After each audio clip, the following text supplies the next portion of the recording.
तो ये रहा दोस्तों आपके सामने मैं पावर बटन जो है ऑन करता हूँ और यहाँ पर देख सकते हैं कि 3 महीने ऑलरेडी लगाए हुए हैं दोस्तों, ये चौथा वाला है।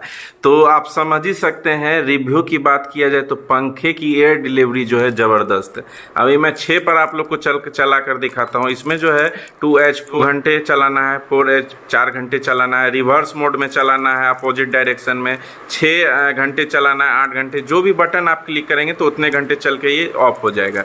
और यहाँ पर देख सकते हैं 1 से लेके 6 तक का आप कंट्रोल कर पाएंगे। 1 में चलाना है, 2 पे, 5 पे, 6 पे। इको मोड भी दिया हुआ है, पार ऑन ऑफ बटन है। तो ये 6 पर मैंने चलाया है, 6 स्पीड पर मैंने चलाई है।